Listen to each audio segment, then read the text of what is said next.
Gracias. Saludos a todos. Las personas con discapacidad han tenido que afrontar retos en varios ámbitos y durante la pandemia nuevas dificultades se presentaron ante ellos. La falta de adaptación para la educación virtual, el incremento del desempleo son uno de los nuevos retos para estas personas. El 3 de diciembre se conmemora el Día de las Discapacidades. Según la Organización Mundial de la Salud, en el mundo, el 15% de la población total sufre algún tipo de discapacidad, es decir, más de 1.000 millones de personas. Wilson Reynoso, líder nacional de Corinadec, nos explica que en el Ecuador existe un subregistro de las personas que viven con alguna discapacidad. Durante la pandemia, muchos de los compañeros quedaron encerrados en casa y hubo un retroceso bastante fuerte en temas de educación. Se notó las falencias, la falta de preparación por parte de los maestros en lo que es la lectoescritura braille, lo que es el manejo de implementos tecnológicos y más aún el lenguaje de señas. Y qué decir de las adaptaciones curriculares que se deberían utilizar para que quienes tenemos una discapacidad podamos de igual manera interactuar en las clases. Y la falta de acceso a varios servicios durante la pandemia ha sido un reto para ellos. Las personas con discapacidad tropiezan con una gran variedad de obstáculos cuando buscan asistencia sanitaria, por lo que en muchas ocasiones sus necesidades asistenciales quedan desatendidas. Fernanda Quirós, presidenta de Gente Pequeña Ecuador, nos explica que durante la pandemia el acceso a servicios de salud y medicinas se volvió más difícil. Actualmente vivimos la falta de medicinas, las personas con discapacidad, con enfermedades raras, eh, huérfanas o catastróficas. Hay una carencia terrible de medicamentos, no podemos acceder a los tratamientos de manera correcta. Obstáculos físicos de transporte y servicios limitados se deben a la falta de disponibilidad de políticas públicas adecuadas para atender a este grupo prioritario, especialmente en zonas rurales y remotas. Llevar a un juzgado el pedido de una medicina que necesitan de manera permanente.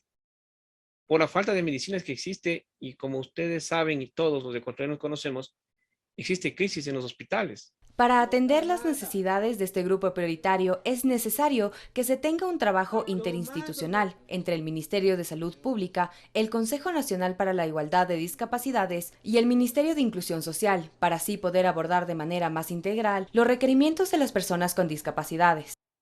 Evaluar las políticas públicas y los servicios vigentes es parte fundamental para ir avanzando en la inclusión y reivindicación de las personas con discapacidad. Actualmente se busca recalificar el grado de discapacidad del CONADIS, donde existen 470.820 personas registradas. Para Fernanda, el cambio de los estándares de calificación para acceder al carnet del CONADIS les perjudicarán a muchos de ellos, ya que el nuevo baremo no se enfoca en las particularidades de cada discapacidad.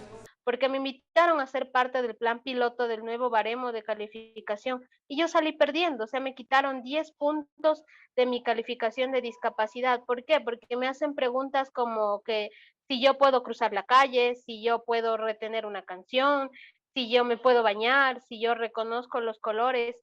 Son cosas que no vienen al respecto de mi discapacidad. El acceso desigual a los edificios, el equipo médico, la mala señalización, las puertas estrechas, las escaleras interiores, los baños inadecuados y las zonas de estacionamiento inaccesibles son unos de los pocos obstáculos que enfrentan en su vida diaria estas personas. Durante la pandemia, muchos de los compañeros quedaron encerrados en casa y hubo un retroceso bastante fuerte en temas de educación. Se notó las falencias, la falta de preparación por parte de los maestros en lo que es la lectoescritura braille, lo que es el manejo de implementos tecnológicos y más aún el lenguaje de señas. Y qué decir de las adaptaciones curriculares que se deberían utilizar. Los tipos de discapacidad existen en el Ecuador. Son los siguientes: auditiva, física, intelectual, de lenguaje psicosocial, visual y múltiple, y cada una de estas pueden manifestarse de diferentes maneras y en diferentes grados. Por esto, Wilson y Fernanda, desde sus organizaciones, luchan por una visibilización e igualdad para que ninguna discapacidad se quede relegada. No tenemos un límite, no puedo decir una persona de 5 a 15 años, porque estamos abiertos a todas las personas con discapacidad que de alguna manera sientan que pueden unirse a trabajar con nosotros. Nuestra idea es visibilizar, nosotros también queremos presentar una política pública para personas de talla baja. De personas con discapacidad, lo he hecho durante muchos años y lo seguiré haciendo porque yo también tengo una discapacidad Y mientras no veamos la discapacidad, esa parte adentro, pues no la entenderemos, pero si la vivimos, es otra cosa. Entonces, desde ahí seguiremos trabajando para que en nuestro país las cosas vayan cambiando. La OMS sugiere que para que se garanticen los derechos de las personas con discapacidad, los estados deben garantizar el desglose de datos por discapacidades, para así incluirlas en la vigilancia de la asistencia sanitaria en todos sus requerimientos. Además, realizar más investigaciones en torno a las necesidades, las barreras y los resultados médicos de todas las personas con discapacidad. Para combatir esta problemática, los estados deben elaborar instrumentos normativos, en particular directrices para fortalecer la asistencia y los servicios para las personas con discapacidades, tener en cuenta la amplia gama de las mismas y tener en consideración cada particularidad. Seguimos con más información.